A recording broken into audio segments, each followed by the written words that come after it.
Hey, everybody.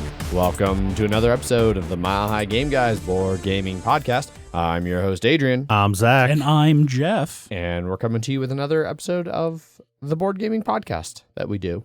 Mile High Game Guys, a board gaming podcast. Indeed. It's a podcast about board games. It is. Would it be impossible for anybody to know what this podcast was about if I did not specify that it was a podcast about Depends board on games? how straight or white they knew we were. That's true. Fair point. Yeah. We're going to have a lot of board games to talk about. We do, Because- mostly from Zach. And me. Yeah. Mine are going to be the same genre. Yeah. Well, Oh, that's right. Because Yeah. I also went to a convention. I am the ball licker here. Yes.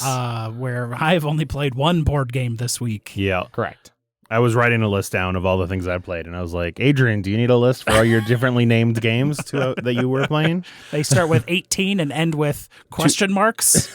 You guys are very rude. Jeff, you want to take us out? Yeah, because Adrian's and I's overlap is there. Yeah. So I played a second game of Arc Nova at the Strange Wednesday game. Craft Brewing game night. My second play, Hotness. 4-player play.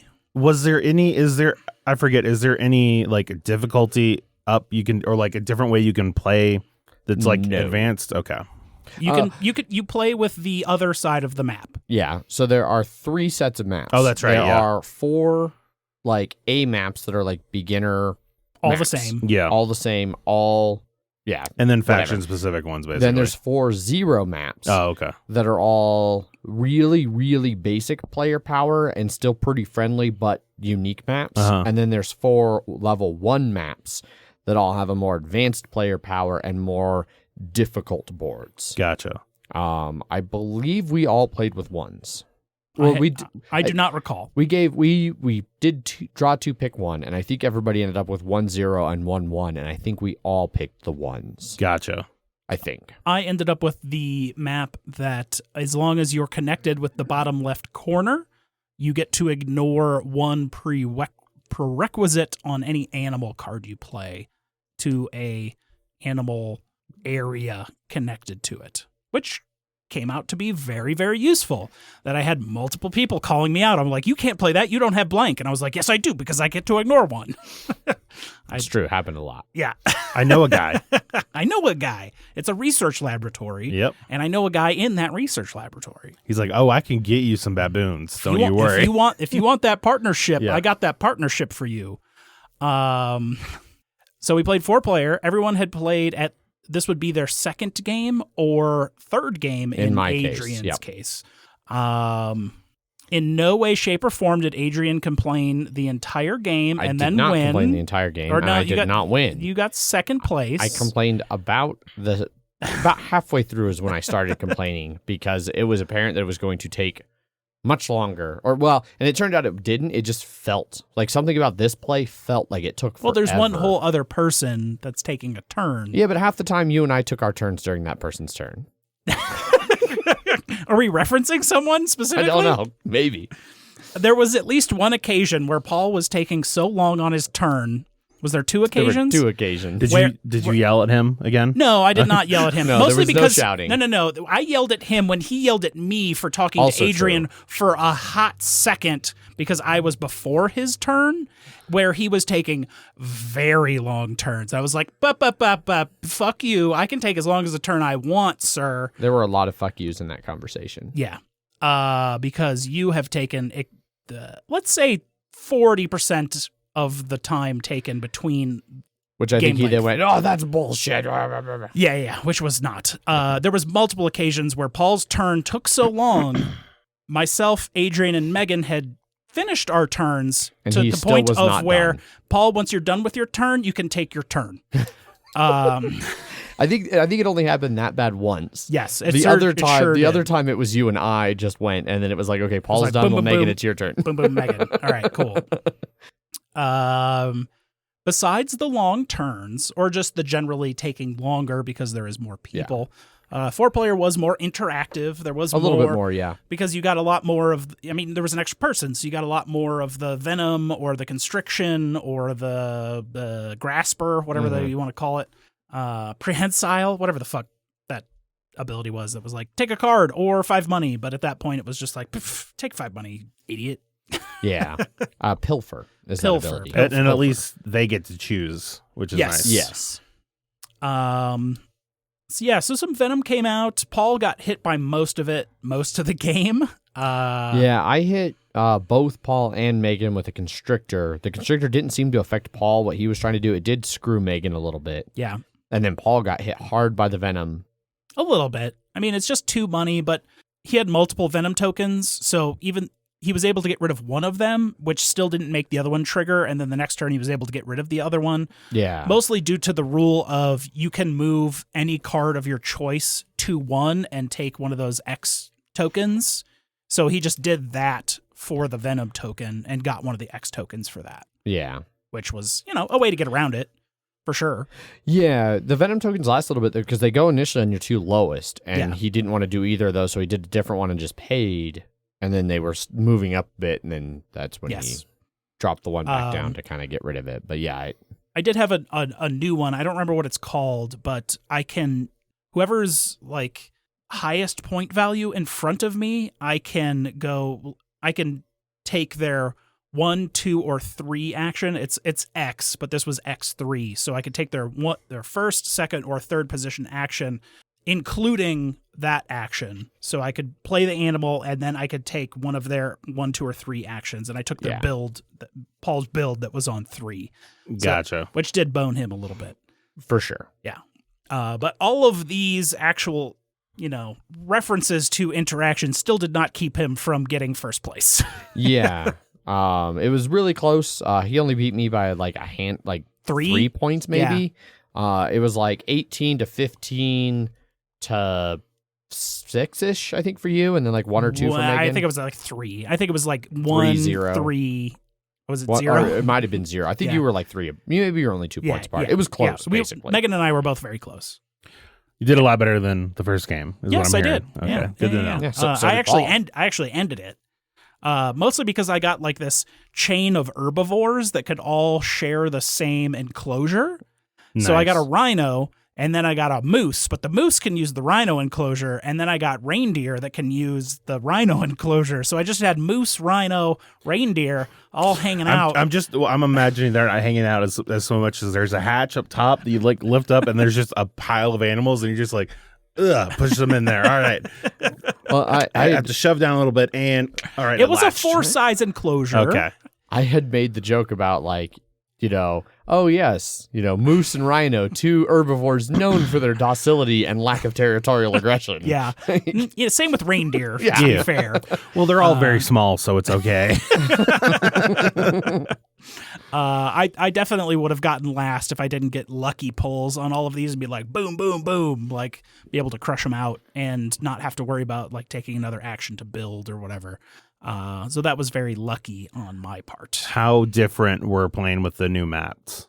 Not super noticeably for me. I mean, it was more, my board specifically had less like placement stuff on there, but every It felt like a different flavor, but not something completely different. That's kind of how I felt about it. Yeah, I mean, I wanted to kind of build out from that bottom left corner, which you would normally build out anyways, but I wanted to make sure I was connected as much as possible, because if I wasn't getting that one whole perk I have. Yeah. Mine, I'm trying to even remember what my ability... Oh, I could at any time during my turn discard a card for like 3 money, which would have worked better if I'd had a better card income, but I didn't really. Megan had a building that was like in the center of her map that worked like a super kiosk, basically. And I don't remember what Paul's ability was, but I felt like Paul and Megan both used theirs much more effectively. But yeah, I don't know. I've not been blown away by the special maps as much. Which is fine. I mean, it still doesn't make the game like crazy different. No. You still have to be asymmetric within reason. The worst thing I could see is like the way you draw the 2 end game conditions. Like it doesn't turn into root. Those could screw you. Because like some maps have vastly more water than others. So if you get one that's like heavily favored for water and you have no water on your board, you're fucked. Yeah. Versus like if you have a ton of water and you get one, then you're off. That's great. When those come out, I guess, versus when you have to choose. Well, because you have 2 of them, right? And you choose one, so it could just be. Yeah, but then if the other mine one was like isn't small a good animals one, you know. and sponsors. But if I had my other map, I definitely went with the sponsors one because I had like the Hollywood Hills. That if you covered all the H's on the map, you got like -4 to all your sponsor costs, or you could play additional sponsors. I would have just fucking run over sponsors top to bottom. Yeah. But Paul got most of the sponsors. I don't know if his has to do something with sponsors, but or research or something like that. I don't know. He was just going hard blue research cards. Also, his animals in his zoo looked like a deck of cards. Oh yeah, he had like 15 fucking animals in his. It was nuts. You sure he wasn't cheating? I'm not. No, we are convinced. not. We are, Okay. No, Because we were taking our turns while he was still taking his turn, so he could have been doing anything. I'm just hearing that's an asterisk for his win. That's all. I'm fine with that. Yeah. Especially because we totaled everything up and it was like I won, and then One he was like, asterisk and then all of a per- sudden he was like, "Oh yeah, I have this other card that scores me 5 points, and so now I'm 3 points ahead of you, Adrian, and I win." convenient. Yeah, it seemed seemed that way. Yeah. I got all the asterisks because I could asterisk literally any card. So. Yeah. I think now so I've now played it 3 times. I've played it at every player count. Not solo, I guess. I've played it at all of the multiplayer. Did you counts. and were you one of the people that ended up buying it? Yes. Okay. I don't know if I'll keep it long term. It's fine. I definitely don't think it's like nearly as high ranked as it is. I increasingly am not thrilled with those endgame scorecards.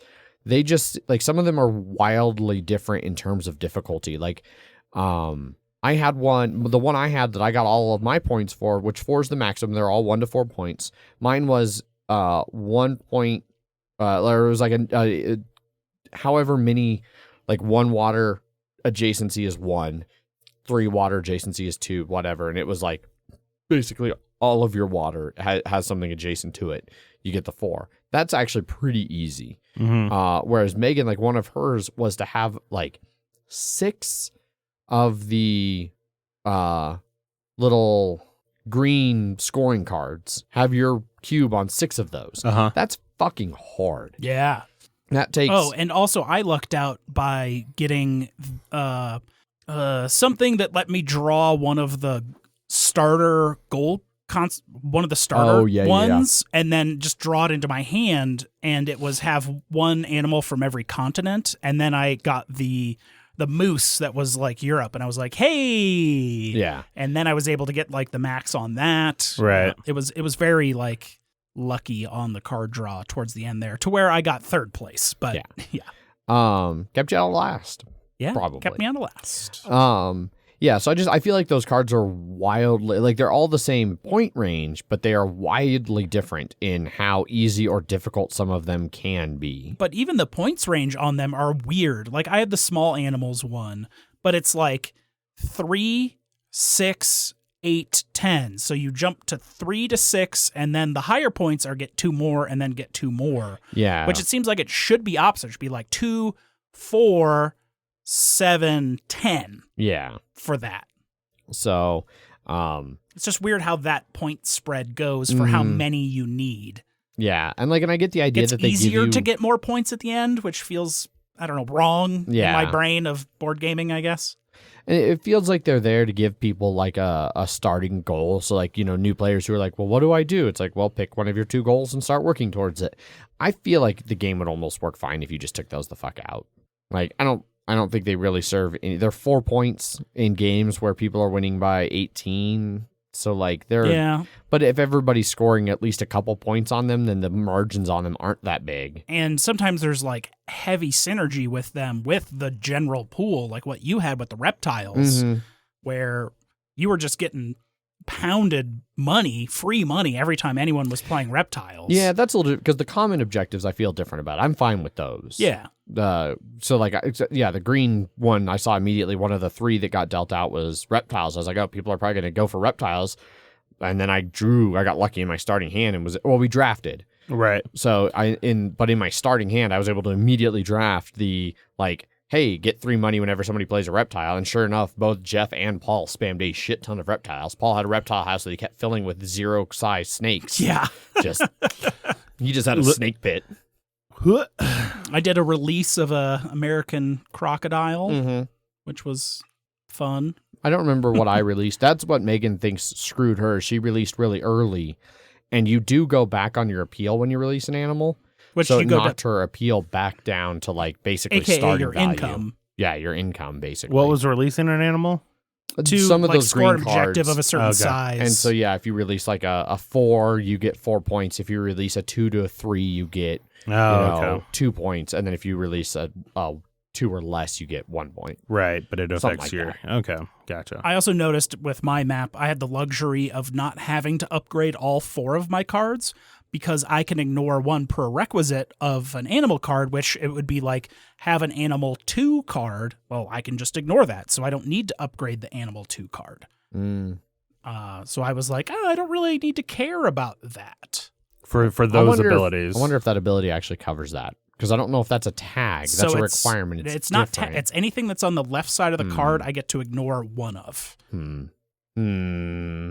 It doesn't say certain prerequisites. It says any prerequisite. Yeah. Having that tier of card is a prerequisite, which I can ignore. And he also didn't crush everybody. True. If he crushed everybody, then maybe like, Yeah. maybe not. rein it in. Yeah. Yeah, it's fine. And like Megan, if I keep it, it's going to be because Megan does really like it, and for similar reasons. Like she likes terraforming Mars. Like one of the things she likes about it is even if she loses, you get to see Mars like at the end, and you get to feel like you did stuff. So like this one, even though she lost, she was like, I have a full zoo and I have all these animals, and like, that's like a fun little like, hey, I did something. And then it's just like, oh, we got to shut it down. So time to. Time to release those animals. Yep. There's an old movie from Release the 90s. them from their mortal coil. There's an old movie from the 90s starring John Cleese and Jamie Lee Curtis called Fierce Creatures that's about a zoo in the UK getting shut down, and it has a lot of that, and it's fucking brilliant. Yeah. Okay. It's so good. Sounds like a John Cleese movie. I was going to be like, you've seen Chernobyl, right? Jesus. I say that not having seen Chernobyl, but I know I know that happens. It's I very did good. not laugh. I watched like 3 episodes, and then it got slow enough and it was dark enough as it was that we were like, Chernobyl's very good. I've watched it multiple times. I need to watch it. It's a rare series that I've watched multiple times. wow. Yeah. Anyway, There was anything else? one. Oh, Paul learned that you don't have to have the exact size animal to put it into your. Oh, he didn't And he realize still he- won. and He he learned still that won. like at the very end Yeah. of the game. Oh, that he and could still put like a won. 3 and a 4. Yeah, or he could put a 1 and a 2, and I Yeah. was like, yeah, that's why there's a twofer on your income because then you could put 1s or 2s in there. And he's like, oh, Yeah, I'm sure he did it just like that. it's not far off. Yeah. because he was complaining about the beginner boards that give you the 3, and he was like, yeah, I guess it kind of gives them a little bit of like an advantage, like as a new player, as a handicap. But he's like, but what if you just don't draw any 3s? It was like, And well, you you'll put a probably 2 or draw a 1 2 in or there. 1, and he was like, what? Also, the conservation track, the little tokens that you can get when you get up to like the 5, 10, those, when somebody takes one of them, you don't give them the token and it's no longer available. It flips over and becomes a conservation point. So the other people coming later who don't get the bonuses can still take a conservation point or the 5 money. Yes. Okay. So basically, we continued to find things. Well, I knew things from my previous plays that I taught Zach and Jeff, where they were like, well, we didn't do, or I taught Jeff and Paul, and they were like, well, we didn't do this when we played. No. It's like, well, it sounds like Zach gave himself a favorable teach so that he could win by double-digit score. Yes. Correct. Well, what's a negative to a positive? I mean, that's like Exactly. infinite numbers, right? Yeah, exactly. It's imaginary at this point. I don't believe that's how numbers work.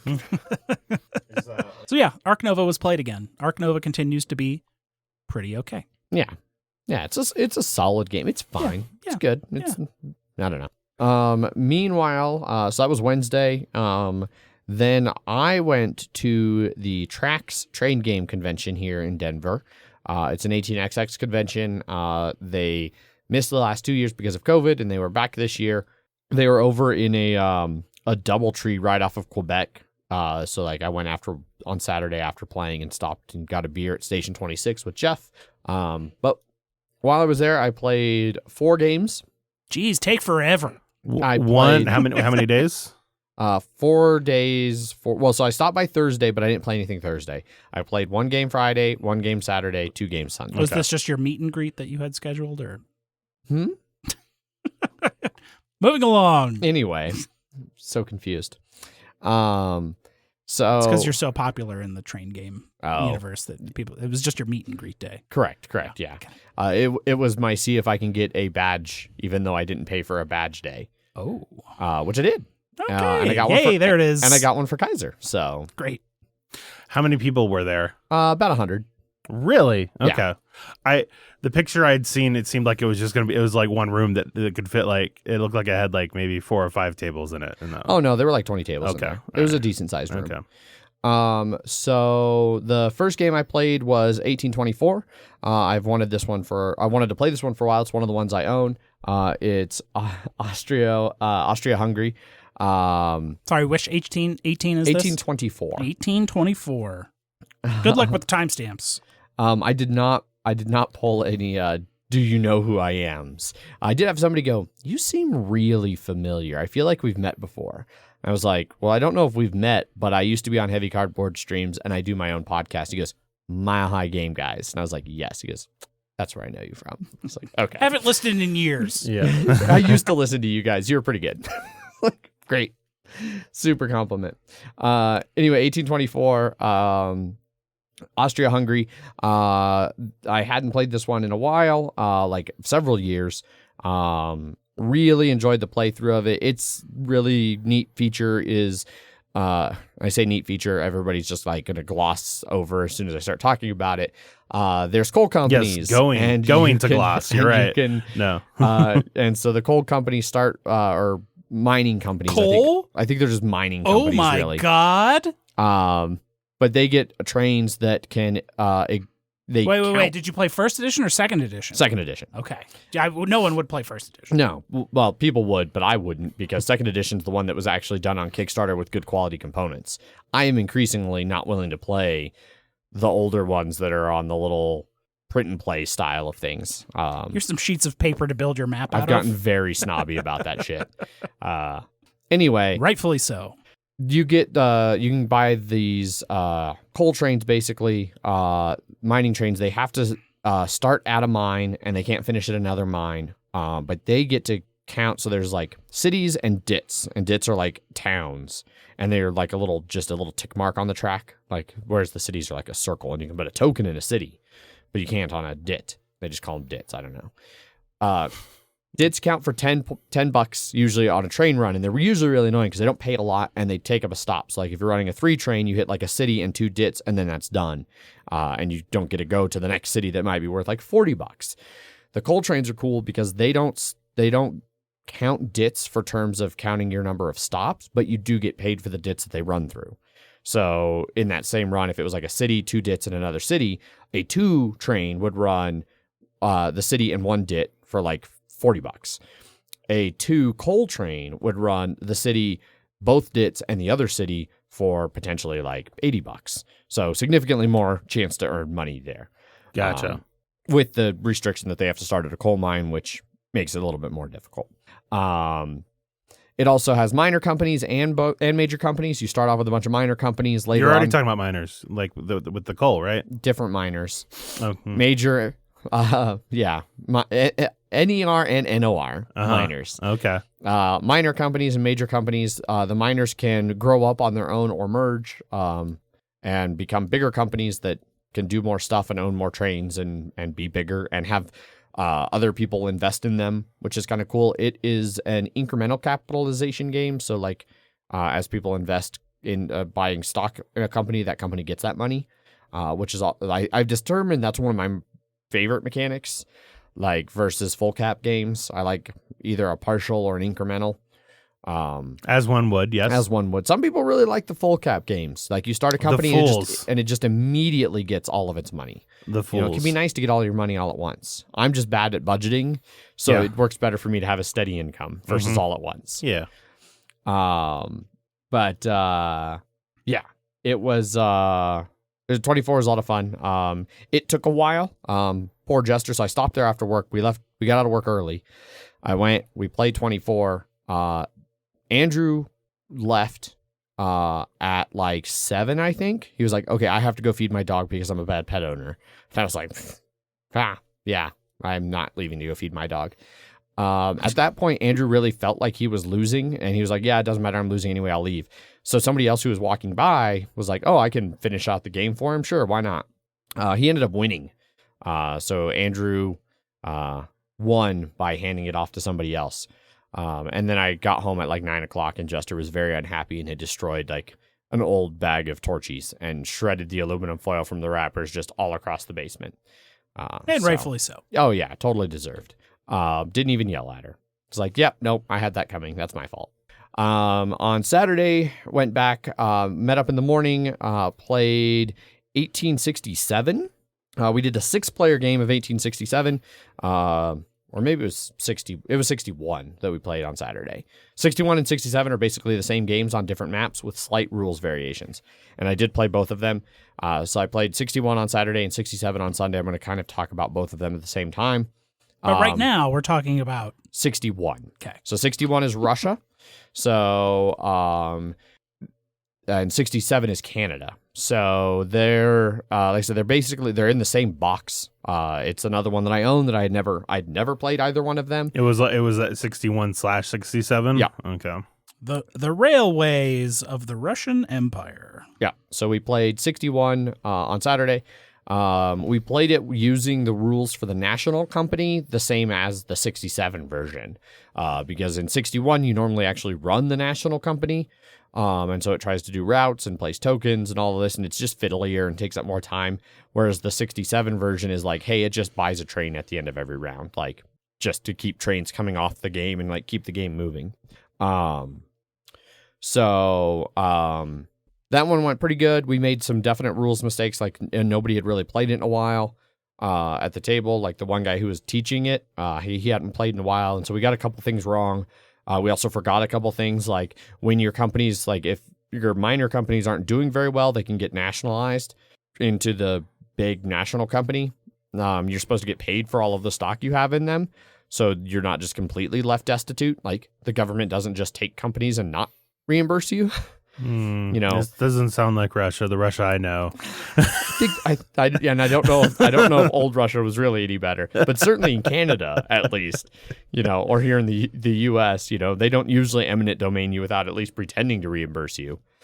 They'll at least write you a check that'll bounce. Yeah, or they'll write you a check for a value that you might not agree with, but they think it's fair. Mm-hmm. That one we played, I don't think we even played all the way to the ending. We played until it looked like there was kind of a close winner, and then one of the players had to leave because he had a family engagement here somewhere in Colorado. So we called that one early, especially because we realized that we'd played a bunch of stuff wrong. Like Mike Jones and I at that point were well and truly fucked.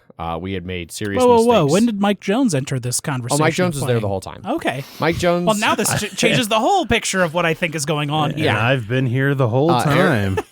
Eric Legal, Mike Jones, and Andrew Kaiser were all present at this convention. Gotcha. All right. At least for the usual suspects. Thursday, Friday shenanigans. And it wasn't. I'm sorry, it wasn't Mike Jones. So you can go back to tuning out. It was a different local friend of mine named Ash. That's very different than Mike Jones. I don't think it was. Who else was there or Saturday morning? Maybe it was Mike Jones. Mike Jones, you were there. Yeah, Mike Jones still came and played Saturday. Okay. I don't know. He was somewhere in chat. So it's an emotional roller coaster going on right now, Jeff. Absolutely. I was like, I care now. Now I don't care. Now I do care. Oh, God. I don't know what to feel. Anyway, we called that one and walked away from it. And then I took off on Saturday. Okay, yeah. Mike Jones got almost got auto-modded for saying bone, sex-related terms. Okay, yeah. So Mike Jones was in that one. He was This doing is a family fine. show, Mike Jones. Please do not use that language. Don't use that fucking language Yeah. in here. God you damn it. real piece of shit. So Ash and I got boned by the trains, our trains rusting, and it immediately closes miners. Like if miners don't have a train, they basically get the national company's like, you're doing a bad job of running your train company. It's now mine. And so that happened to us. Yeah, we played that, and then I ended up taking off. Came home and played some video games for a little bit, and then went and watched a movie. I'll talk about all that later. Came back on Sunday morning bright and early, and we played 67, which is basically the reverse side of that board. We played a 4-player game instead of a 6-player game, so it went a little bit quicker, a lot quicker. And the person who we were playing with, he knew the rules much better, so we played much more in-depth and like correct game of it. The big difference from 61 to 67 on the Russian side, the 61 side, the miner companies have specific areas where they start. So when you bid for a miner company, like you know where it's going to start. In 67, they can go anywhere. So you're more like you pick a spot on the board and you say, hi, I'm bidding for this spot. And everybody can then bid for that. That one, I thought I was hosed pretty early. I had like 2 miner companies on complete opposite sides of the map. And one of them got nationalized pretty early on. And I was like, oh, this is not going to go well. And my other company was in a position where it looked like it was going to get like blocked out by track lays to where it couldn't go to any of the other cities really. Looked like I was super fucked. Ended up managing to salvage it and merged, started a different miner company and then merged the 2 into one major company. That actually ended up being very good company. Ran really well, made a lot of money. And I got second place, like barely got second. I almost took first. So I went from feeling like I was not doing well to doing decently well in 67. Didn't quite pull out the win though, unfortunately. And then after that, on Sunday, I finished up that game and it was early enough that I was able to run over and play a game of Giant 18 India. So 18 India is a new 18XX that is currently a P500 on GMT's website. So, Define Giant. So this version of it was like 4 foot by 5 foot. So Okay. the Giant version is just a promotional version, like for cons and stuff. That's good because the art's so detailed on it. You really need those pieces blown Pop. up so that you can Gotta really pop. see everything that's in there. Yeah. I mean, I loved it. So it was great. It did a bunch of weird things. So 18 India is by far at this point the weirdest 18XX I've ever played. So one of the big changes is trains don't rust, which there are other ones that do this. I just haven't played them. But yeah, trains never rust, so they never go away. So you are incentivized to use trains a little bit differently. It also involves gauge changes where like apparently during, and this is a thing even a little bit in the US and stuff, but really a thing in different parts of the world where like train tracks have different gauges, which is like their width and like size and like that kind of stuff. And so trains could be made to run on like one set of gauges, and then you'd get to like a state border and the other state runs theirs at a different gauge. And all of a sudden now your train doesn't really run on that one. So you have to like stop and do a gauge change and all of this stuff. So that's a mechanic in that. They serve as a stop for which you earn no money, which really makes certain trains not work well and makes it harder to run other things. There's also nationwide, like if you run from like, I think it was like Delhi to Kolkata and like a couple others like cities are linked like that, you get bonus money. There's a public like area that's the IPO like rows that you can buy stock out of. There's a draft at the beginning of the game where you draft a starting hand of like 10 cards that you can buy stock out of that like only you have access to. So you could draft like 7 stock for one company and then only you can ever get that 70% of that company. So if you run it, you know, no one else can super get involved in it. I don't know. It was super weird. It's still kind of in play testing. So like at the end of it, we definitely sat down with the developer, one of the developer guys, and like gave him a bunch of feedback of all the shit we thought was broken. It was another one we didn't technically finish. We played until basically somebody got to a certain level of trains where they could ignore stops. They're 4E trains, and they can just hit your 4 best stops of any. As long as the tracks are connected and you have an open run, you can run as far as you want, and you just count the 4 best cities. Oh, that's weird. Yeah. And so they ignore those gauge changes. So the first guy who got a 4E ran for like $600 fucking dollars on one run when everybody else had been like struggling to run for over 100. And it was like, okay, well, no one else is invested in your company but you. You just got a pile of money. Like, let's just call it. Like, This is from one of the co-hosts of Heavy Cardboard. Former co-host, original former partner Tony Fryer, and then Michael Carter's another local guy, Sweater Mike, and then I don't know the third guy who's Nick involved. Nealon? Yeah, I don't know him. And you said it was a P500? Yeah. Okay. So it's a P500 on GMT right now as they're Gotcha. finishing development and everything. There was also an 18 LA, Los Angeles, that was done previously by the same person. Okay. Yeah. But yeah, it definitely had some interesting things. I liked a lot of the random setup. So like the major companies in this one, you'd So pick apparently 9 this out is of like 15. This is like a re-implementation of an other game, and they're taking a lot of the randomness from that and turning it into a Variable setup Yep. instead of in-game Yes. randomness. Yeah, I guess the one it's based off of had die rolls, and trained gamers were like, Well, I'm interested again now. Fuck What? that. Yeah. So those are the 4 18XX games that I got to play. It was really nice. I got to play ones that I've had on my shelf for a while and that I really wanted to play more. So I've now played all of the ones on my shelf that I intentionally sought out and got. Yeah. So I bought 18 Chesapeake, which I've played a bunch, really like that one. 61, 67, I played both of them, really like both of them. And 24, which I bought after playing it before because I really liked it. Now I've played it again and continue to really like it. I still have not played 1870 because 1870 is the one where V was like, hey, Adrian, I heard you like train games. I have this one, and I think you should have it, which is not an incorrect Yes. opinion. I still don't know how V ended up with 1870 of all of the games for V to end up with.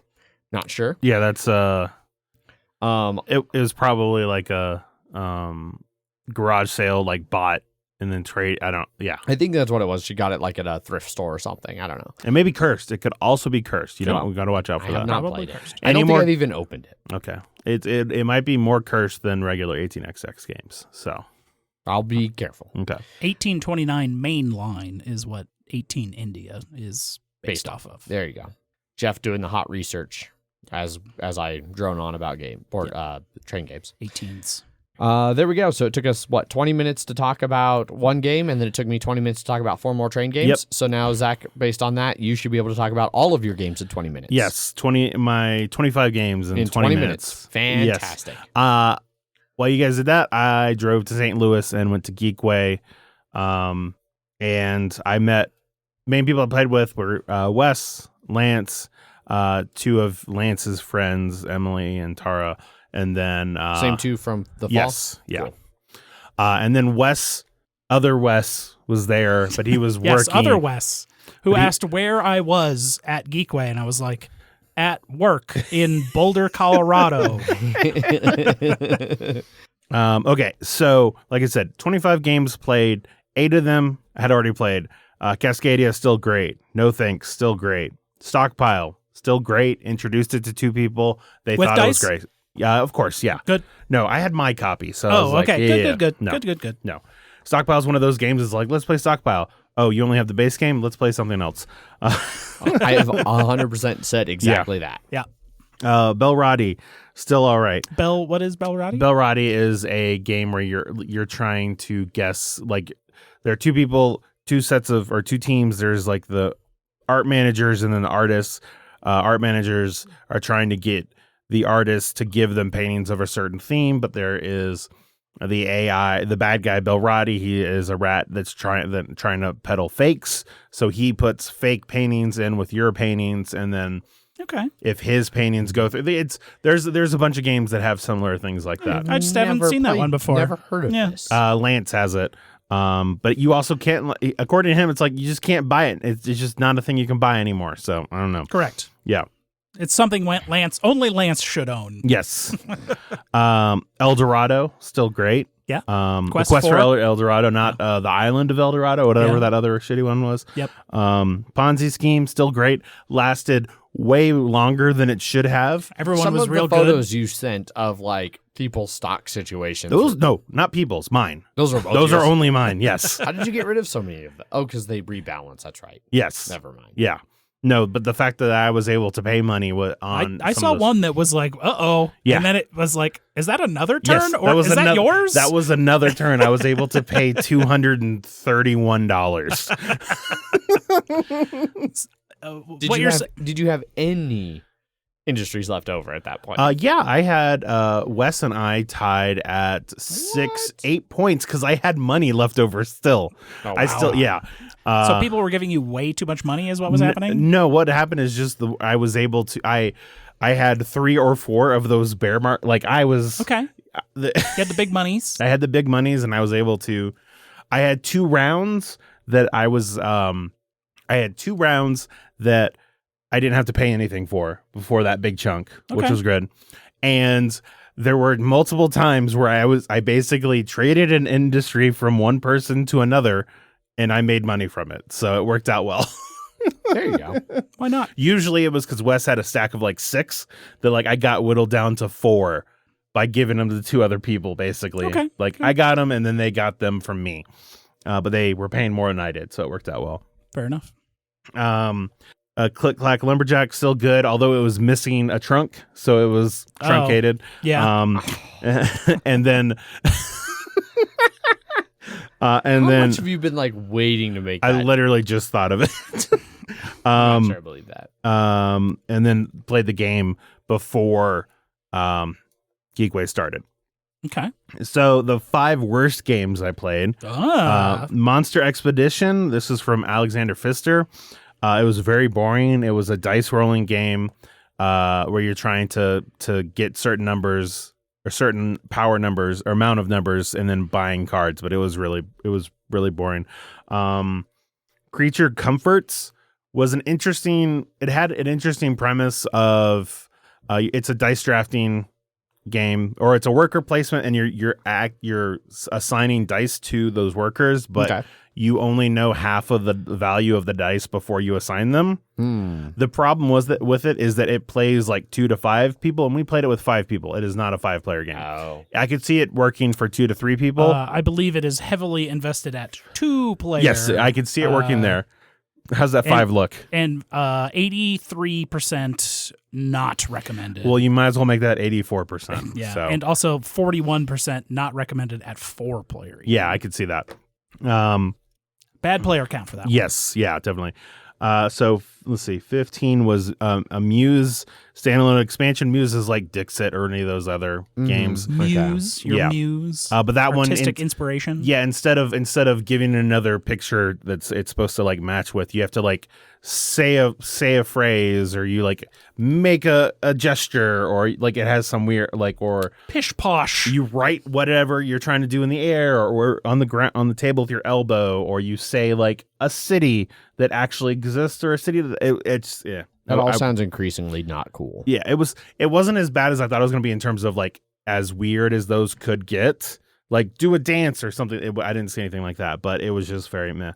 Founders of Teotihuacan. Yeah, maybe. You were asking how we said it wrong before. Yeah. I'm pretty sure that was the old. Tenochtitlan. Nope, not that one. Definitely not Tenochtitlan. So this one, its subtitle is a tile laying game, and it's a game where you lay tiles. Difference for me. If it was tighter, then it would be better for me at least. But I was not a fan of it. I think that was just more of I was anticipating something else when it says a tile laying game. Okay.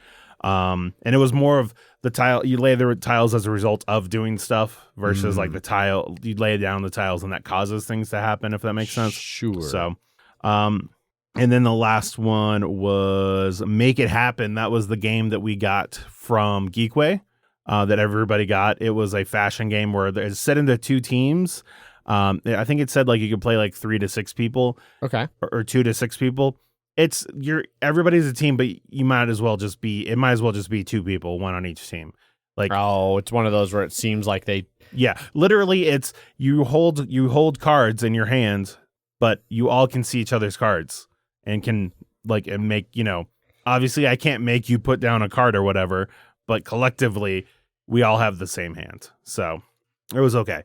Weird. Yeah, that one it had a cool thing where you had cardboard models that had like holes for where the clothes were that you're putting patterns underneath of it. Okay. To make different things. And they all looked very ugly because, of course it was, because we had a plaid hat with a floral like dress, and it just looked real bad. Did anybody have anything that was made of paisley? No. No, it was not a choice from what I remember. All Good right. thing it's not a pattern, it's a color, as Yes. we all famously know. Yes. Famously, it is known. All right, so the middle games, Murano was a gem game that was it was okay.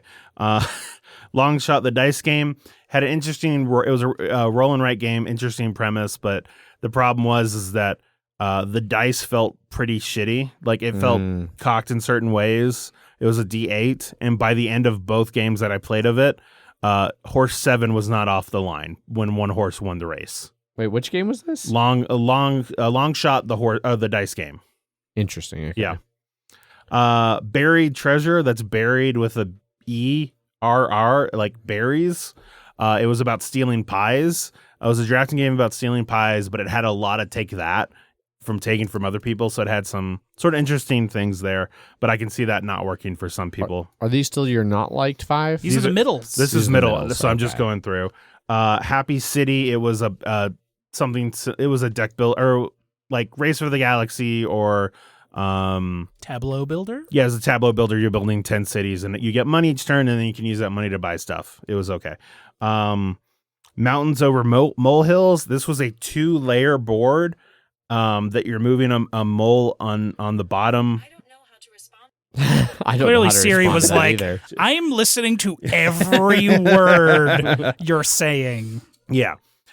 So you're moving Robo Rally style underneath on like underground, and then divots appear on top of the board because you're making little mounds. And as they get bigger, they're worth more points. Whoever has the bottom point of it is like controlling it because the ground is coming up. But then if they get a certain height, they can topple, and they can cause other things to topple. It was interesting premise, but it was real fiddly, especially when you're trying to claim stuff underneath. You had to lift it up and put it on the bottom. Okay. But then the real fiddly part came is because you can choose however things topple, and that usually is about just getting points like away from you and getting them towards me. We had 2 topples that caused the entire board to basically rearrange it in that person's favor. And so it was like competitive people are really going to get stuck on that and like try and figure out what the best way is. So it's really going to bog it down. So that was that. 7. Siege of Roondar. This is a tower defense deck building game. It had some interesting parts on it. The board was cool. It was 3D.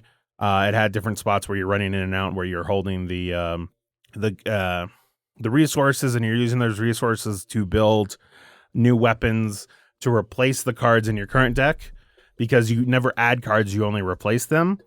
And at the so there's 12 cards in your total deck, and at the beginning, after you go through your discard pile, you draw 2 of those cards and you just immediately discard them. So there's always a randomness there on what is in there. It could be good, it could be bad, because there are orc cards in your hand that are gonna, every time one of those are played, that's one of the many clocks in the game. The problem with it is that it's a tower defense game. So if you don't like those, I thought it had a good implementation of that, but it's like It is cooperative. Yeah, and it's cooperative. VAI. Yes. But when I was talking with Wes about it, he was like, the things I didn't like about it were that it was a tower defense game. That's fair. Yeah. Savannah Park, this is a game from Capstone Games, like their family line. This one is you have a bunch of random tiles out on a board that are different animals. So it could be lions, giraffes. No tigers. This is the savannah. Bears? No. Rhinos.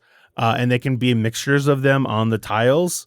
And they have water on them too. But on your turn, or on the active player's turn, they choose one of the animals. They say, so it's like, I'm going to choose the giraffe with the water. You flip it over and you put it somewhere on an open space on the board. So it's all about, you're trying to get packs together, because your biggest pack is going to score you the most points for them. And it's packs times water sources that they have available to you. So it's a very easy game, but there was a lot more strategy towards it than I was expecting for that style of game. Okay. But I also am like, especially after playing it once, I'm like, I get it. If somebody asked me to play it, I would probably, but I didn't see, there isn't anything more than what I got out of the one game of it. So like a solid like 5 on the BGG scale. I think is that like I'd play it if asked to, but I'll never want to play. Yeah. A 6. 6. Okay, we'll play if. Yeah, in the 6 mood. sounds good. Yeah. But I think the main thing is I had absolute like it very much looks like it's a very kiddie game, and the fact that there was more like actual strategy of like there were many times where we're like, fuck, I need to. Wes completely fucked me in the game because he chose the one thing I didn't want him to move one turn early. Oh, so because I was like, I need to get this one thing out of the way, and then I can connect all of these things. And he was like, oh, I'm going to choose that one thing, and I couldn't put it where I wanted to, so it was real annoying. All right, so top 5, Floriferous. This is a flower drafting game, and it was one that I actually won from the plane win. Sounds like cool. What do you mean? Sounds like Lance told me that I won it. Oh, like you had left before. Yes, then? we gave him our badges because we were driving back on Sunday, and they weren't doing their stuff until after noon, like sometime early afternoon, and we wanted to leave at like 10. Sure. So this one is it's a flower drafting game. They're in rows, and whoever is the topmost in the row chooses each time, chooses first, and it goes down from there. So if you want the scoring cards that are in the real bottom, because you have to elect to choose a scoring card that'll be like based on the type of flower or the color or bees or whatever, you have to go get it, in which case you're last. So it's all about what you want to draft versus what you want to draft next. Because there were multiple times where it was like, I need to get this one card that I don't care about because I absolutely need this one card and I need to make sure nobody else gets it. So it had an interesting dynamic there. And it was fairly quick too, which was nice. Okay. 7 Wonders Architects. Uh-oh. This one I was surprised. I'd heard that it was just like a simpler I believe 7 Wonders. Nick is full of horse shit then. I believe that was the Nick opinion. It is, but it works out better than especially for that style game. It sometimes with 7 Wonders it can drag, especially near the end. Yes. That's why Duel is amazing. Exactly. This one, so I would say that it's like that for but for like the actual size, because you're not drafting cards. Instead, you have like decks. You and I have a deck in between us. Jeff and Adrian and I have a deck in between us, and then there's a central deck. And on your turn, like, and the cards between us are face up. The deck is face up, so you see the top of that one, and then there's a central that's face down. And on your turn, you choose one of those. Okay. So you're not having it's a giant hand of stuff to pick. You're choosing from these. And there are like the military there are cards that are like give you like temporary military versus like permanent ones. And then your wonder that you're trying to build gives you certain, like the one that I had was whenever I built certain parts of it, I just got extra cards. But they were the ones next to me. Someone got one card from any of them. Someone got like, you choose one pile and you search through like 5 of the cards. So it's, different variations of similar things. Sure. But it went real quick. And the interesting thing on that one was because there is no like ramp up on those goods, whenever you use the goods to build your wonder, you have to get rid of them. So you're not building a big base of them. So it's like I get some of these and I get some other ones and I get some resources. But yeah, we all enjoyed it a lot more than we thought we would. Okay. It also has real nice components. Yeah. Yeah, it's not a cheap game either. It's like $50-ish out there. Yeah. Planet Unknown. This is a game that Lance brought. He brought his deluxe copy of it. It is, everybody has a planet tile or a planet board in front of them. This is a polyomino game. And you're going to be placing these tiles onto this board. At the end of the game, you're going to get points for like filled up spots, but then also each of the tiles has different identifiers on them, whether it's like a rover or it's water or it's tech or anything like that. But every time you place one of them down, you go up on a track, and going on the track is going to get you more points. It's going to get you better abilities. It's going to get you rovers out that are moving around and collecting up stuff.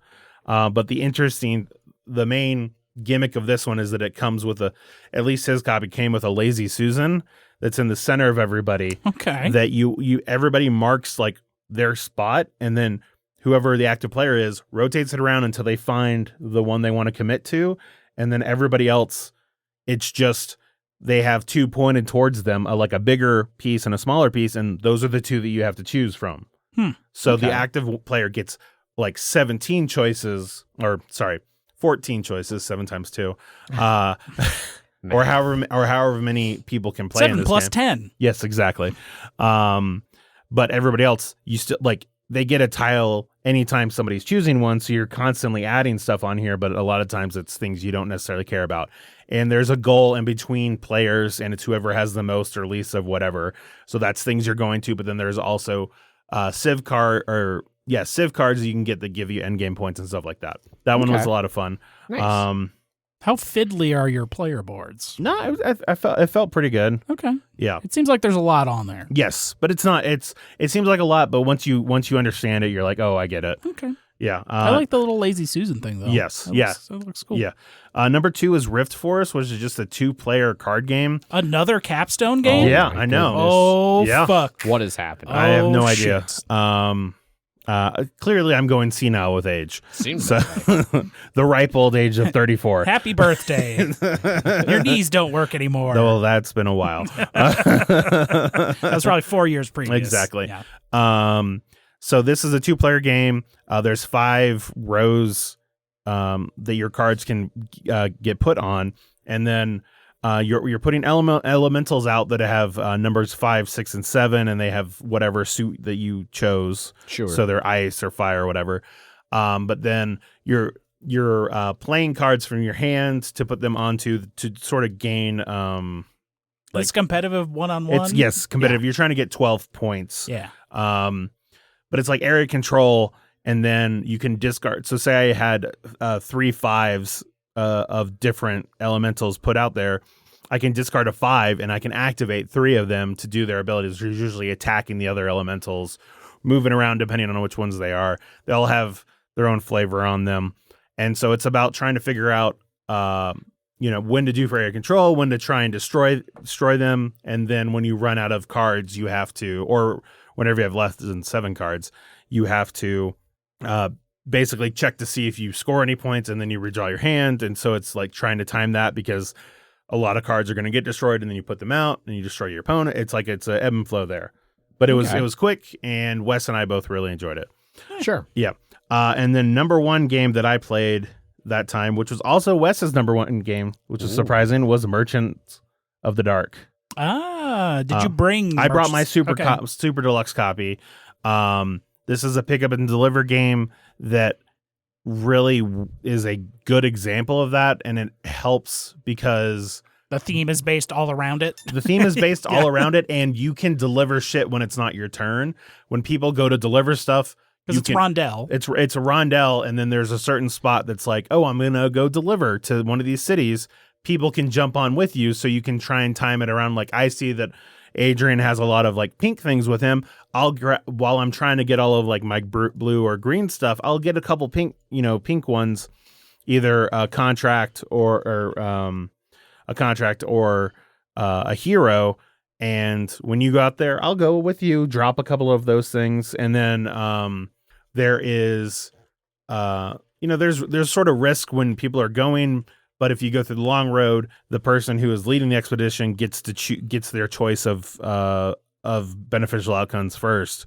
But if you go the safe route, everybody else gets to choose it before you. So the reason why is that there's an end game, or not an end game, but an end of that expedition. You only get like one choice if you do if you go through the long road. But if you do the shortcut, you get two choices. And so it's more beneficial for that person to take that short-term loss of letting everybody else choose beforehand. Okay. In order to get those bonuses, which are like extra dice, which can give you more turns, because you only have like 13 actions throughout the game. Wow.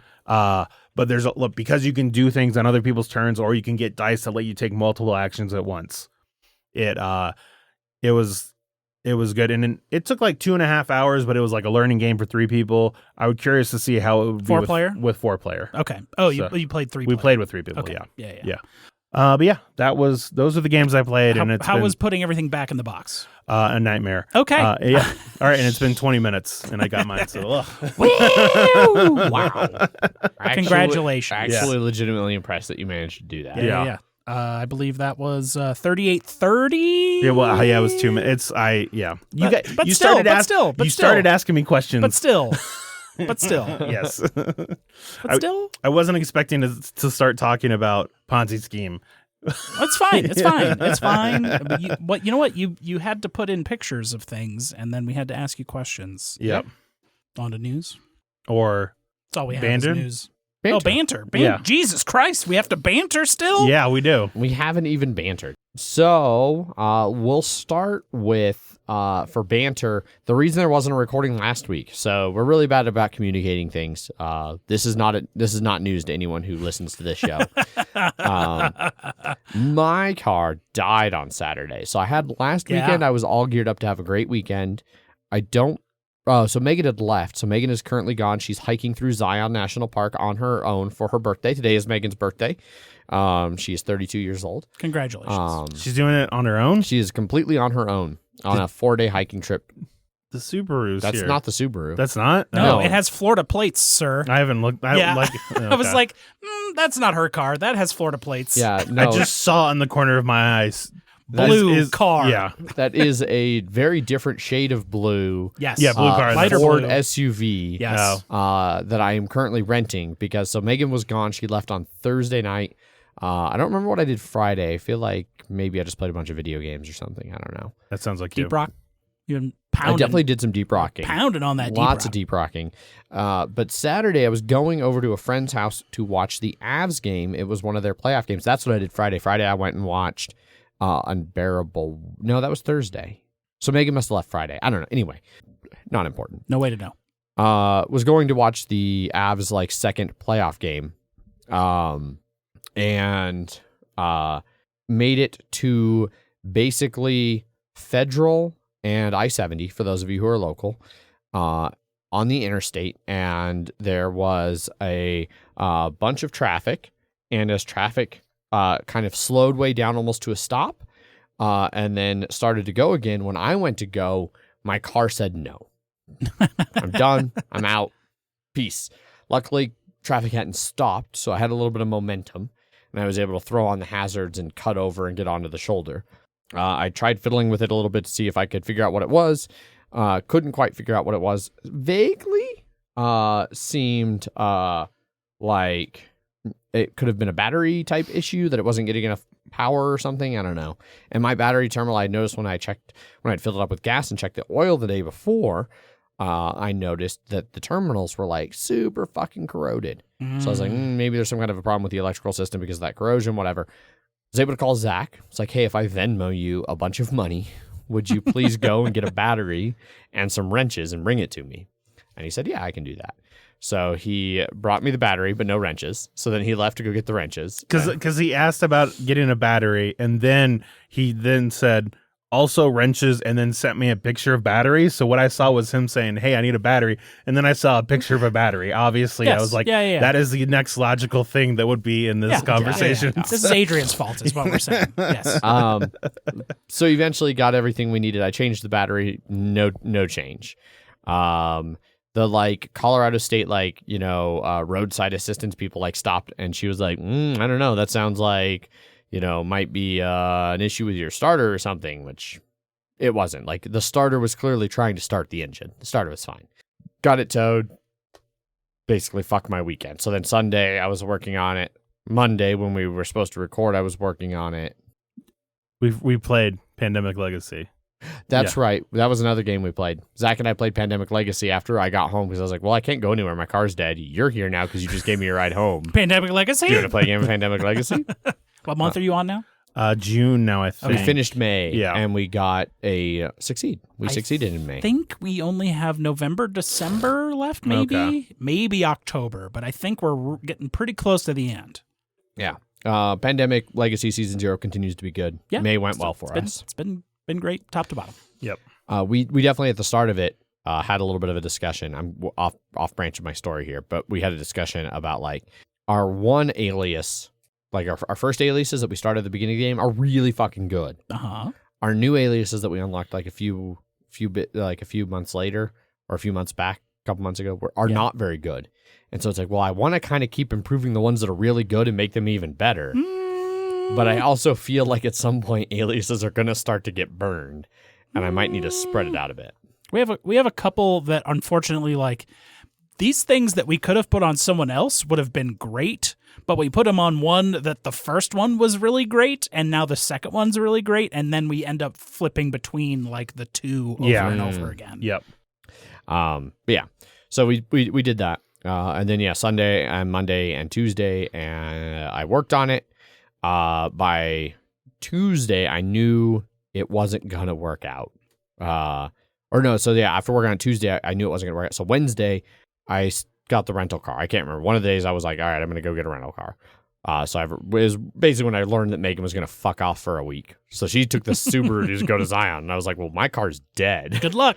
We're all counting on you. And so I rented that car and have been looking at new vehicles. So I might be getting a new vehicle on Wednesday. Yeah, if you kept up in Slack, we would have seen all of the new car chit chat. Yeah. Clearly, electric Ford F-150s are the latest and greatest. I really appreciate what Ford is doing. I hope that it starts, and then like they are the number one selling truck in America. If they can get a substantial amount of Americans to switch to electric, great. I have zero interest in ever owning a Ford. Understandable. Yeah. I wanted to hold out. I was hoping my 20-year-old Corolla would last another 2 or 3 years, so that I could be there when. Supposedly, Toyota is expected in 2023, 2024 to announce a electric Tacoma and electric 4Runner. And I wanted to be there for that. So instead, I might, I don't know, I might just get a new truck and then hopefully trade it in for an all-electric in the future. I mean, you could get a gently used truck. Yeah. I recently spent almost $1,000 on tires, so I've got that going for me. Nice. I got nice tires. I got the nice tires. Yeah, I think I would, last year at some point, I paid $800 or so for them. Yeah. It's been a couple years since Megan and I bought tires for the Subaru because we chip in on some of those things together. But it was buying a winter set. So we had relatively new, because it's 2020. So we had relatively new street tires, and we bought winter tires, and now we swap them each season. So we are wearing them slower. So it'll last a little bit longer. Yeah. But then they're probably both going to wear out at the same time. We're going to have to replace 8 tires instead of 4. That's fine. And then that won't go well. You'll be okay. There's something I was going to say about the vehicles that I was looking at. Whatever. Probably. Anyways, moving on. Cars? Anything else beyond cars? I have seen, since the last time we recorded, Unbearable Weight of Massive Talent, which is very good. Yep. And I have seen Everything Everywhere All at Once, which is fucking amazing. Yes, which I've heard is very good. It is. But I have not seen it. It is amazing, yeah. I have not seen Northman, which I heard was good. I have seen. I have seen. I want to go see Northman. It was very good. I should have went and saw that one instead of Everything Everywhere. No. They're both very good, but there's a reason why. I don't care what the reason is. No, you're wrong. The reason is because Megan would go watch Everything Everywhere with me. Mm-hmm. She has zero interest in Northman. I showed her a trailer and she's like, nah, I think I'm good. No. Yeah. What you do is you see the Northman and then you go see that movie again. I mean, yeah, it's just finding time to go see Northman. Like, if I got to find time when Megan's not around. Northman was... I don't see her around anywhere right now. Busy doing something else right now. If this had not happened today, I probably would have went and saw Northman. Gotcha. The Northman is very good. I really like that dude's movies that I'm blanking on his name. Was it Robert Eggers? Yeah. I've enjoyed The Lighthouse. Yes. The Northman. Mm-hmm. A lot of Willem Dafoe in all of his movies, which is very good. Also, someone that has recently watched Moon Knight and seen The Northman. I'm like, oh, yeah, that guy. Yes. Yes. Ethan Hawke. Alexander Skarsgard. Yeah, he is. Alexander Skarsgard looks fucking ripped. Oh my god, he's got fucking traps for days. spoiler alert, the mountain is in there, and Skarsgard makes the mountain look normal size. Yes. Like It also helps that the mountain has been losing like 100 pounds for because he's getting into like UFC or fighting he or was some shit. boxing Eddie Hall. Yeah, Yeah. like so he's cutting and getting ripped. But yeah, I was like, oh yeah, that's that guy. All he does is scream in the parts that he's in, so you don't really. Yes. He's never known for his speaking. Not much dialogue. No. No, he just goes and hits things. But hits things that you would not expect. Yeah. Yeah. Yes. Yeah.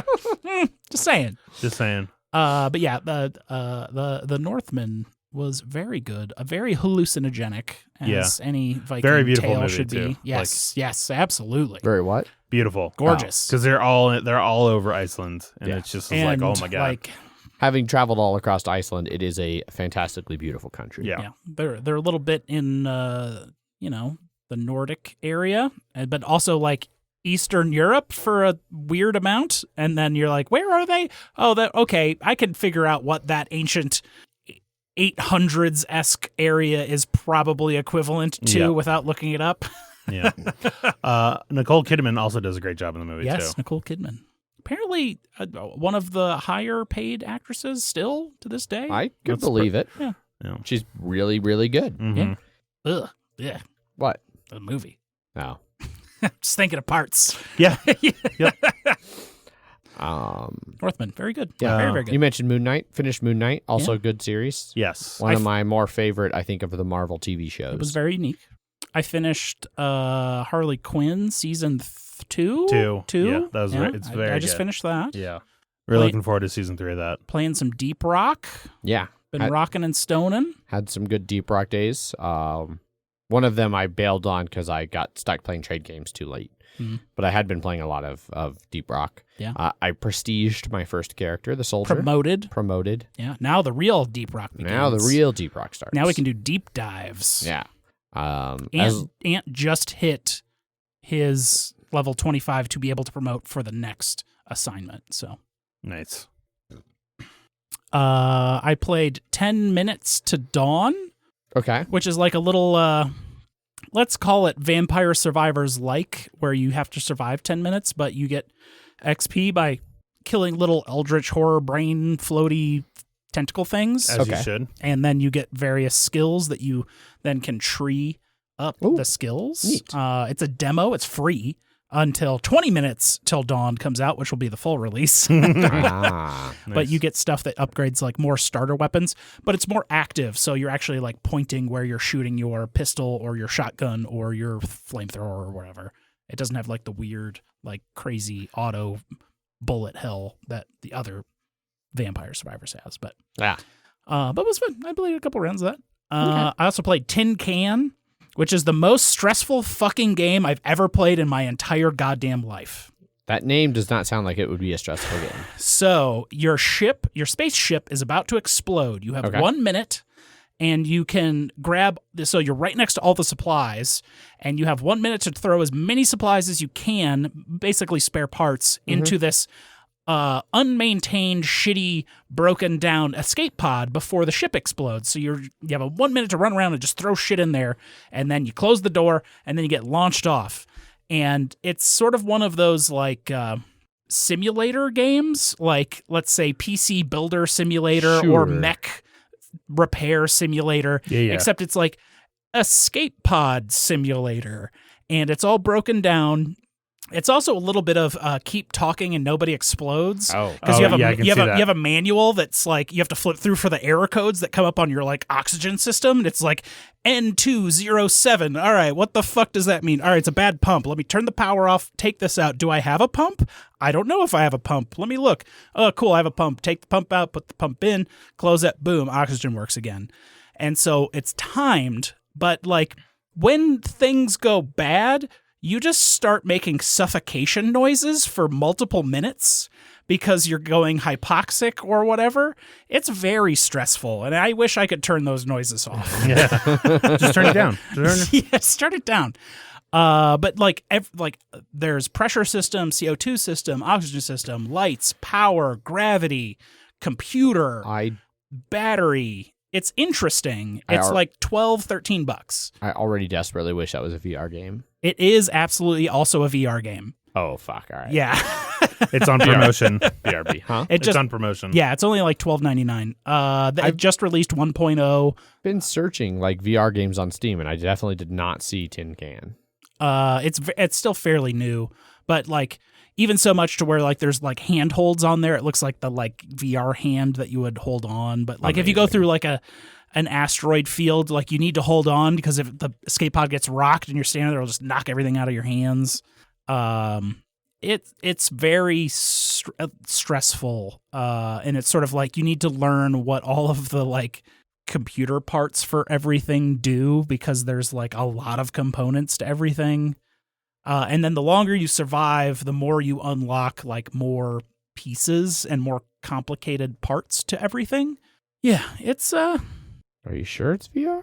I'm 90% it's VR. Pretty sure there's a VR mode in there. You also just searched Tin Can in one word. Yeah, but That's was the popping game. up fine. That's the game. No, I know, but it's two. It's Tin Space Can. So just Yes. I don't know if that would help, but I mean, it may not. You might be able to play it in VR. Not I'm pretty that it's sure it has a VR. VR mode. Yeah. Okay. Pretty sure. I'll do my research. I still Yeah. might just get it because that sounds like the kind of game I would actually like as well. It is stressful because you don't know how to repair an oxygen system, and then you start suffocating, and then there's like, I don't know what to do. I'm just gonna suffocate, I guess. This is my life now. Yep. I'm gonna suffocate and die. Yeah, that's been about it.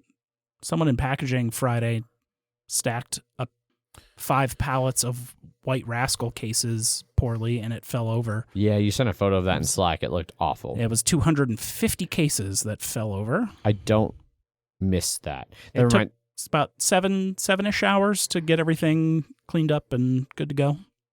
While I was at Trax, I was talking to somebody who's from the Denver community, like Denver train game community. He's like, "Oh, yeah, I haven't seen you in forever. You still working in brewing?" It's like, one, it's incredibly generous for you to suggest that I ever actually worked in brewing, considering I was just a warehouse grunt part-time at Epic. Also, no, I am now 2 jobs removed from that. It looks like it does have a VR mode. They put all of their development on hold for the storyline to develop a VR mode. Okay. Because it was requested enough by the community that they were like, yeah, it's a that's very what the community VR wants, then we'll do that. kind of That game. tracks, yeah. Just going to buy that real quick. Fuck the demo. I'm just buying it. Yeah. Yeah, whatever. It's You $13. And you can always refund it if you want to. Yeah. I will almost certainly not. play it for just long enough to not be able to refund it. That is the story of like 60% of my Steam games. Thursby was watching me play, and he got stressed out just from watching me play. Yeah, I'm good on that. Speaking of VR, unless Zach, you have something you wanted to do really, because I'll circle back to you, I promise. But since we're VRing, it's just... Okay. Zach's entire banter was going to Geekway, but he has to talk about Southern. Did you go to Southern? I did. I'm very jealous. But No? Well, go ahead. Oh, man. VRing, I beat Half-Life Alyx, so I did meet Jeff. Nice. Zach has been asking me forever if I've met Jeff. I've met never Jeff. even met Jeff. Jeff is a lot of fun. We'll say fun. Yep. That's a word you could use. Yep. Yeah. I think I'm fun. You think you would be. I feel bad for the way that Jeff's story ended at my hands. Oh, yeah. But otherwise, Jeff was great. Super, like that whole section had some of my favorite mechanics. I really appreciated how constantly in that game they were using the VR aspect of the game to do cool things. Like the way you had to manipulate things or do stuff like that was awesome. Yes. So, really, really enjoyed it. I tried playing Walking Dead Saints and Sinners. And so in Half-Life, I had tried briefly at one point to do the normal like move around like with Analog the thumbstick, movement. the analog movement, and got nauseous almost immediately. It's not for and everybody. went right back to teleport movement. Walking Dead, for reasons that involve zombies surrounding and grabbing you, doesn't allow you to do teleport movement. Yeah. I'm going to look if there's a mod for it anyway, because fuck. I definitely got very uncomfortable while playing it. So I still liked it. It was very satisfying, like stabbing zombies. Although it's another one of those games, and this frustrates me so much in like survival games and I feel like zombie games in particular could be bad about this, where like you can use a screwdriver as a weapon, but the screwdriver is fairly weak, which fair. It's not really meant to stab zombie heads. It's not its intended use. But then they just break after like 5 zombies. And I have used screwdrivers improperly for enough things. I mean, I've used them as like chisels, pry bars. You've stabbed enough heads, and it's 5 is not the weak point for that. I guarantee you could stab way more than 5 heads with a screwdriver without the screwdriver breaking. And even other things like a kitchen knife, like you can stab a lot more than 5 people. Like people in real life stab more people than 5 with a kitchen knife without it breaking. Like there's documented evidence that kitchen knives last longer than 5 stabbings. Right. And so like just things break a lot, and so that's very frustrating. I didn't get very far, and like, you know, that was rapidly becoming a problem. Is like, I just never have weapons. Like, I don't want to have to fill my inventory with a bunch of like makeshift shivs because they break every 4 zombies. Like, right. You know, fucking in Walking Dead, the namesake, the show Walking Dead, fucking Rick, I think, had the same fucking hatchet from episode 2 until season fucking 10. Like, come on, man. Let I think my in the weapons comics last. he even used a hammer. Yeah, he used a hammer for a while in the comics. So there you go. Now we know. Now we know. Zach. Doctor Strange is good. Doctor Strange was good. Doctor Strange was good. I'm glad I watched it before I watched Everything Everywhere. If you're going to watch them both and you haven't watched either yet, I recommend watching Strange first, then Everything Everywhere. I can see that. I had enough of a break between the two that it didn't negatively affect it. Also, I can totally see how before COVID fucked everything up, Multiverse was supposed to come out before Spider-Man. Yeah, because Spider-Man also kind of... And because it was supposed to be WandaVision, Doctor Strange, Spider-Man. Yeah. Kind of back to back to back, right? Yeah. That sounds close. And that tracks more, because I felt like some of the stuff that happened in Strange, having seen Spider-Man, was like, yeah, he should know more about this. Yes. So it's, it is what it is there. It's definitely not my favorite. I've definitely seen some people. You can see a lot of Sam Raimi in that yes, movie, you can, which which I very much enjoyed. Yes. I caught all of the references. There was a Drag Me to Hell reference, and I was like, oh, God, jeez, no, oh, boy. Yeah. That's Drag Me to Hell. Yeah. Yeah. Dark. But yeah, I enjoyed that. No, I think I wasn't here last time because I had to go to Cleveland for a work trip. Yes. Which was a work trip. I visited my friend before that, and we went to a distillery tour, which was cool. Neat. It was one that you haven't heard of because it was Derby Fest. So, okay, like Woodford is not going to have any available slots. So it was one that was like a very Kentucky local, like newish one, but it was fun. But no, I got the I bought more Legos. If that's I'm sure that's super surprising. I bought the tall neck from Horizon. It looks real good, all built up. Nice. Have you posted pictures of the tall neck? I haven't posted it yet, so I'll post it. You motherfucker! Now, I can do it now. Goddamn right, you're doing it. Yeah, now. right now. And then I have the Luke Speeder one ready to go. And you have your actual piece of Beskar keychain that you got. Yeah, for Star Wars Day, they gave out a keychain, and I wasn't sure if it was going to be like a Lego piece of Beskar, or something like that. But I was like, no, it's actual metal. Yeah, so that's cool. Yeah, it's big. Yeah, big and chunky. Yeah, and I lost the last metal thing that was in my keychain, so I was like, this is a good thing to replace it. Yeah, that's basically what I've got going for me. Yeah. There you go. Yeah. Oh, right. So when we went to Southern, yes, the number one yes. Nashville hot chicken spot that we've ever been to. Yep. The normal order that I would get every time that I've gone was a chicken biscuit hot, and then chicken biscuit medium, and then a side of chicken breast hot. I can get neither one of those things now. Wow. Wait, For what? more. Yeah.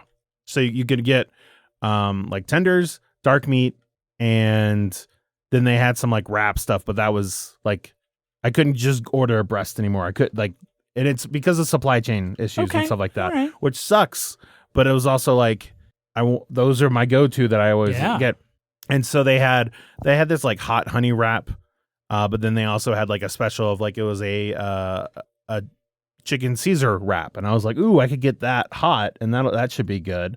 And then I ordered it hot, and then he came up to me after I sat down. He's like, oh, by the way, this only comes original, so like no spice, but I'll give you some hot on the side. Oh, that sucks. And hot oil. Yeah. Yeah. I didn't have any problems like you did, Jeff. Oh boy.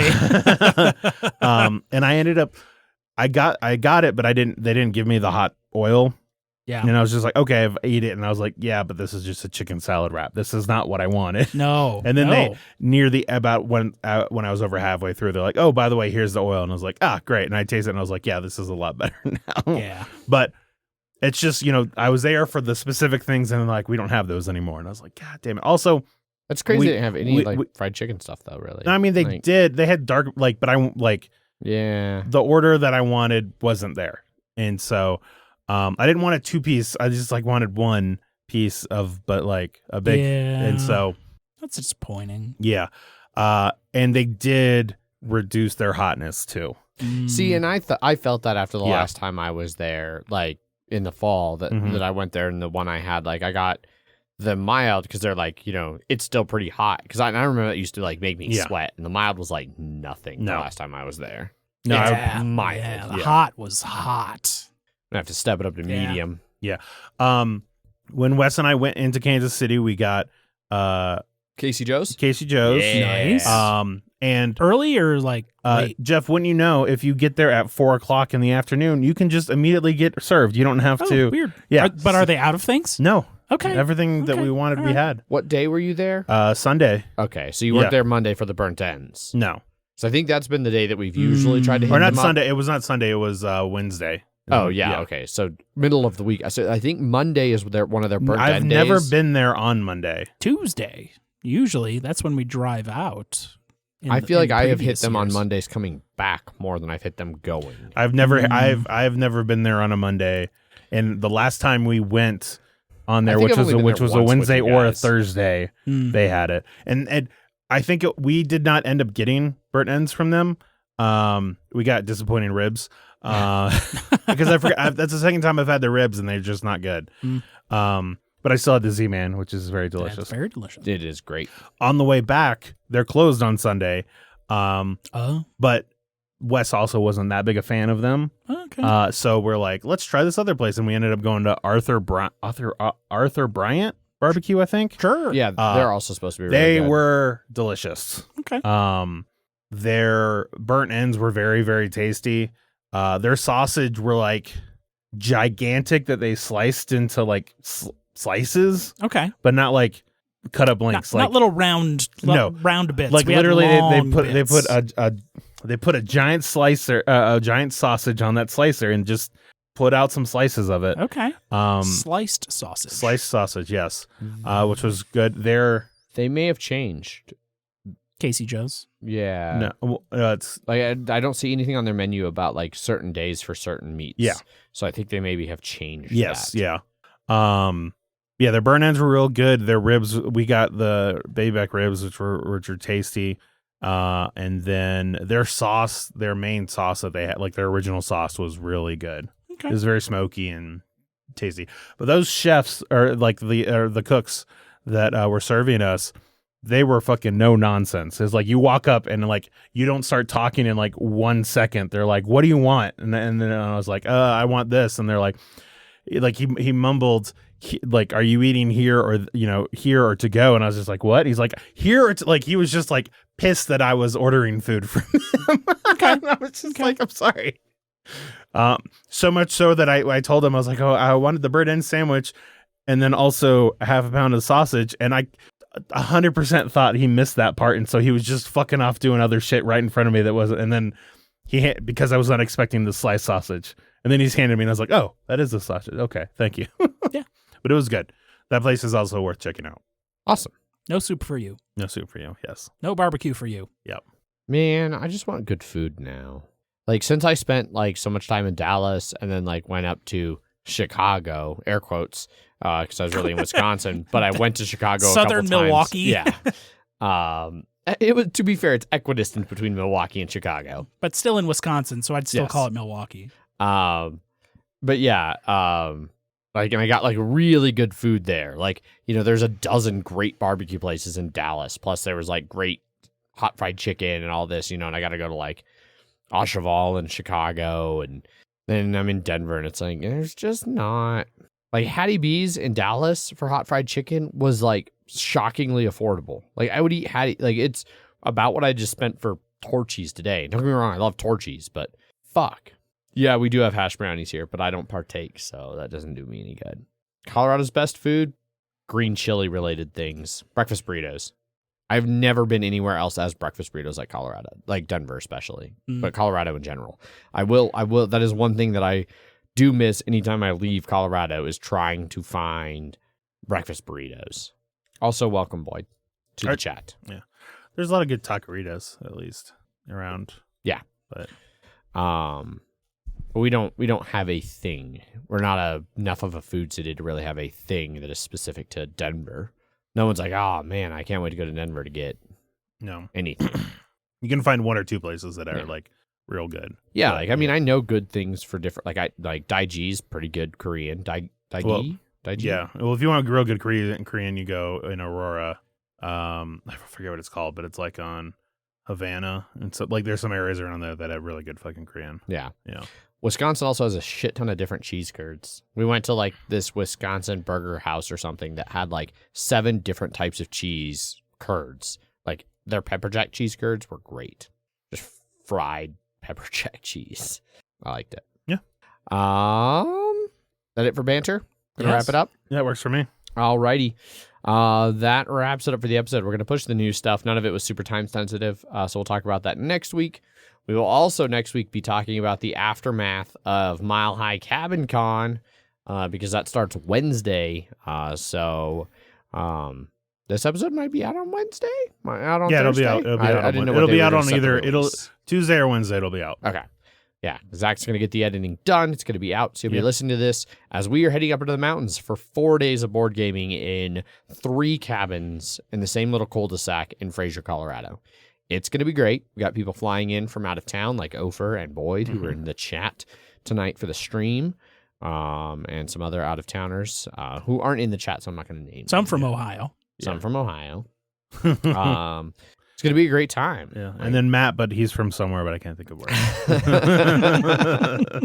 Yeah, May's coming in. She hasn't been in chat in a while. Yeah, but May's coming in. Bunch of people flying in. It'll be great.